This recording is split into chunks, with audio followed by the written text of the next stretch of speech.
So hello everyone, welcome to एजियोमोवा। So आज lecture day 5 है। इस वीडियो में इस लेक्चर में हम सेल के स्पेसिफिक पार्ट के बारे में डिस्कस करेंगे, जैसे कि सेल मेम्ब्रेन क्या होता है, न्यूक्लियस क्या होता है, साइटोप्लाज्म क्या होता है, सेल क्या होता है। तो इस लेक्चर में हम सेल के इंपॉर्टेंट पार्ट्स के बारे में हम लोग डिटेल में डिस्कस करेंगे और फर्दर वीडियोस में हम आगे के लेक्चर्स को अटेंड। इस वीडियो में हम सेल मेम्ब्रेन के बारे में पढ़ेंगे। सेल का जो कंपोनेंट होता है या पार्ट होता है उसको डिटेल्स में कवर अप करते हैं। तो चलिए एक्चुअली में सेल मेम्ब्रेन पढ़ने से पहले एक प्रैक्टिकल लाइफ का एग्जांपल लेते हैं। जैसे कि आप जिस घर में रहते हो तो उस घर में बहुत ऐसे रूम्स होंगे जहाँ पे, या घर को ही लेके चलते हैं जिसमें वॉल लगी होंगी। क्या अगर वॉल नहीं लगती है घर में तो क्या वो प्रॉपर घर कहलाती है? नहीं, बिल्कुल नहीं कहलाती है। क्यों? क्योंकि एक घर तभी तभी तैयार होता है जब उसके आसपास ईंटों के द्वारा वॉल बनी हो। क्यों? क्योंकि वॉल इसलिए बनाया जाता है कि हम कुछ प्राइवेसी चीज़ों को रख सकें, या कोई अनवांटेड मटेरियल्स जो होते हैं वो बाहर से अंदर ना आए और अंदर से बाहर ना जाए, इसलिए वॉल भी बनाया जाता है और प्राइवेसी भी रखा जाता है। क्यों? क्योंकि देखो, अगर वॉल नहीं होता है तो बाहरी जो एनवायरनमेंट की जो डस्ट वगैरह होती है वो घर में आने की संभावना होती है, पॉसिबिलिटीज होती हैं, या कोई अनवांटेड पीपल भी आ सकते हैं घर में without taking any type of permission.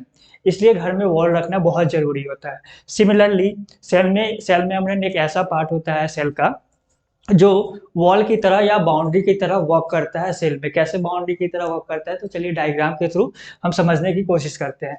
For example हम एक सेल ले लेते हैं। फॉर एग्जाम्पल ये क्या है? एक सेल है। सेल के अंदर बहुत ऐसे कंपोनेंट्स होते हैं, जैसे कि हमने पिछले वीडियो में देखा था, सेल के अंदर एक न्यूक्लियस होता है, इसको न्यूक्लियस बोलते हैं, ठीक है।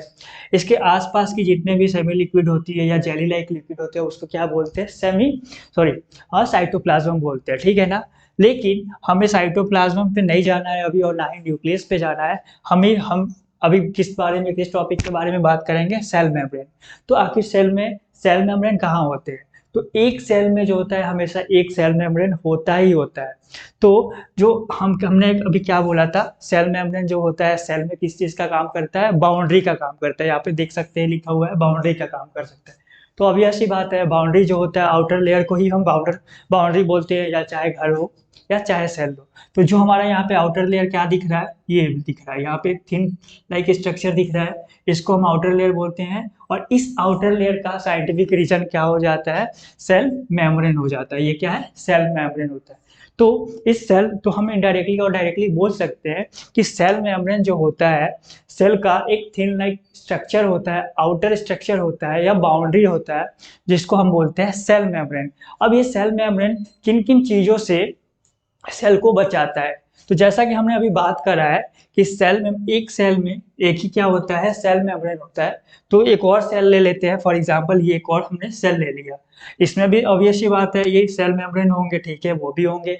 तो क्या ये जो सेल मेम्ब्रेन होता है, तो हम कह सकते हैं कि ये जो सेल मेम्ब्रेन होता है एक सेल से दूसरे सेल को प्रोटेक्ट करने का काम करता है, ताकि वो कॉलिजन ना हो जाए, ठीक है। तो हम बोल सकते हैं कि ये जो सेल मेम्ब्रेन होता है एक सेल से दूसरे सेल को सेपरेट रखने में काम होता है, जहाँ जैसा कि आप देख सकते हैं यहाँ पे लिखा हुआ है। तो पहला यहाँ पे टॉपिक है, पहला यहाँ पे पॉइंट है कि सेल मेम्ब्रेन एक बाउंड्री होता है सेल में, जो सेल को सेपरेट करने में काम आता है, या अनवांटेड चीजों को प्रोटेक्ट कर अनवांटेड चीजों से सेल को प्रोटेक्ट करता है, ताकि सेल डिस्ट्रॉय ना हो जाए। तीसरा क्या है? साइटोप्लाज्म है, ठीक है, साइटोप्लाज्म है। तो सेल के अंदर जो चीजें दिख रही है ये सेमी लिक्विड है, मतलब सेमी लिक्विड बोल सकते हैं, जेली लाइक स्ट्रक्चर होता है जो कि थोड़ा बहुत लिक्विड भी होता है और थोड़ा बहुत सॉलिड भी होता है, जिसके अंदर न्यूक्लियस होते हैं, न्यूक्लियर मेम्ब्रेन होते हैं। तो ये सब चीजें किसमें होती है? सेल में होती है, ठीक है ना। अब आते हैं न्यूक्लियस पे। तो न्यूक्लियस पे आने से पहले सेल मेम्ब्रेन पहले बाउंड्री का काम होता है, जो कि सेल को एक दूसरे से प्रोटेक्ट करता है। साथ में एक एक बॉडी को एक बॉडी को सरवाइव करने के लिए बहुत ऐसी एक्टिविटीज को देखनी पड़ती है, या बहुत ऐसी चीजों को फोकस करना रहता है। जैसे कि अगर एक बॉडी के सरवाइव करना है तो उसको नॉर्मल टेम्परेचर देना होता है, राइट, ठीक है भाई। अगर क्या नॉर्मल टेम्परेचर से उसको ज़्यादा टेम्परेचर दिया जाए तो क्या उसको ज़्यादा हीट लगना शुरू हो जाएगा? क्या नॉर्मल टेम्परेचर से उसको कम टेम्परेचर देना शुरू कर दिया जाए तो उसको तो ठंड लगने की संभावना होती जाएगी, पॉसिबिलिटीज़ आती जाएँगी। वैसे ही सिमिलरली सेल में भी कुछ ऐसे एक्टिविटीज़ होते हैं जो कि टेम्परेचर को मेंटेन करने में काम आता है।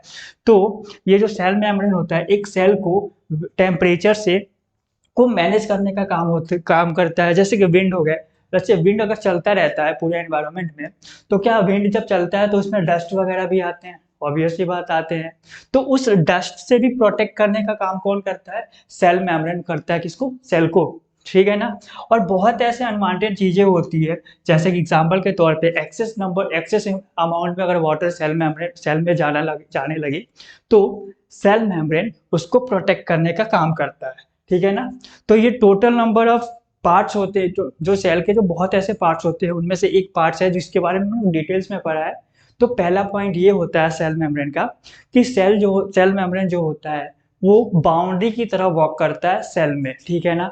दूसरा पॉइंट ये होता है कि बहुत ऐसे सेल्स होते हैं हमारे बॉडी में, तो प्रत्येक सेल को, ईच सेल को क्या करता है, एक दूसरे को सेपरेट रखता है ताकि कॉलिजन ना हो जाए और बहुत ऐसी एक्टिविटीज अनवांटेड टाइप का ना हो जाए। तीसरा पॉइंट ये है कि जो भी टेम्परेचर होता है, जो भी विंड होते हैं, उससे भी क्या करता है, सेल मेम्ब्रेन सेल को प्रोटेक्ट करता है। और उसके अलावा भी बहुत ऐसी चीजें होती हैं जो सेल मेम्ब्रेन प्रोटेक्ट करता है। अब हम साइटोप्लाज्म के बारे में थोड़ा सा डिस्कस कर लेते हैं।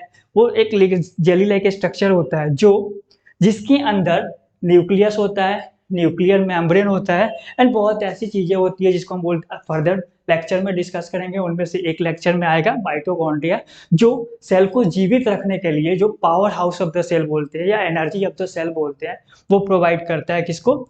सेल को। उसके बाद न्यूक्लियस। आइए अब न्यूक्लियस के बारे में थोड़ा सा देख लेते हैं। जो सेल के अंदर एक राउंड टाइप का स्ट्रक्चर होता है, सर्कुलर टाइप का जो ये स्ट्रक्चर होता है, जो न्यूक्लियस के बिल्कुल सेंटर में रहता है, उसको हम लोग सेल के बिल्कुल सेंटर में रहता है, उसको हम बोलते हैं न्यूक्लियस, ठीक है? न्यूक्लियस बोलते हैं, ठीक है? जब उसको न्यूक्लियस बोलते हैं तो न्यूक्लियर मेम्ब्रेन क्या होता है, ठीक है? तो न्यूक्लियर मेम्ब्रेन उसे कहते हैं, जैसे कि ये न्यूक्लियस है तो न्यूक्लियस की आउटर बाउंड्री को हम लोग कौन सा मेम्ब्रेन कहते हैं? न्यूक्लियर मेम्ब्रेन कहते हैं।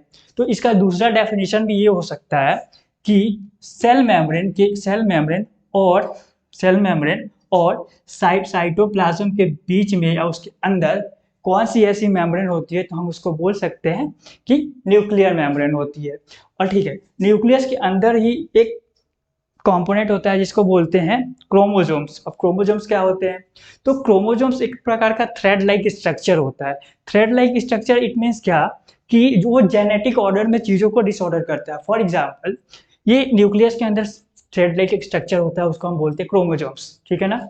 और ये क्रोमोसोम्स क्या होता है, वो कैरेक्टर बताता है। क्या बताता है? कैरेक्टर को इनहेरिट करते हैं। क्यों, कैसे करते हैं? फॉर एग्जाम्पल, एक फैमिली में फादर और सन का रिलेशन देखते हैं तो फादर और सन का होता है। तो कभी कभी ऐसा लगता है, कभी कभी लोग ऐसा भी बोल देते हैं कि तुम्हारा शकल तुम्हारे पिताजी जैसा है, बिल्कुल हूबहू लगता है, तुम अपने पापा के जैसे टॉल हो या हाइट में छोटे हो। वो कैसे होता है? तो वो थ्रेड लाइक स्ट्रक्चर जो होता है क्रोमोसोम्स, उसके अकॉर्डिंग ही होता है, उसके द्वारा ही, क्योंकि जो जीन होता है कहीं ना कहीं उसके फादर से उसके सन में गया है। तो इसलिए वो किसकी वजह से होता है? न्यूक्लियस के अंदर जो थ्रेड लाइक स्ट्रक्चर होता है, जो कैरेक्टर को इनहेरिट करता है फादर से सन में, उसको हम लोग बोलते हैं क्रोमोसोम्स, ठीक है ना? तो आज के इस वीडियो में, आज के इस लेक्चर में हमने पूरा सेल मेम्ब्रेन के बारे में डिस्कस किया। फर्दर वीडियोज में हम न्यूक्लियस के बारे में डिटेल्स डिस्कस करेंगे एंड फर्दर डिटेल्स में या फर्दर वीडियोस में या जो भी डे होगा लेक्चर का, उसमें हम न्यूक्लियस के अंदर जो क्रोमोसोम्स होता है उसके बारे में हम लोग पढ़ेंगे, माइटोकॉन्ड्रिया के बारे में डिस्कस करेंगे और प्लाज्मा मेम्ब्रेन के बारे में भी डिस्कस करेंगे। क्योंकि सेल मेम्ब्रेन का दूसरा नाम भी होता है प्लाज्मा मेम्ब्रेन, जो कि न्यूक्लियस और साइटोप्लाज्म से कैसे एक दूसरे से वो रिलेट करते हैं। सो इस वीडियो में, आज के इस लेक्चर में हम इतना ही रखते हैं। अगर वीडियो आपको सही लगा तो लाइक करें, शेयर करें एंड सब्सक्राइब करें। Thank you so much.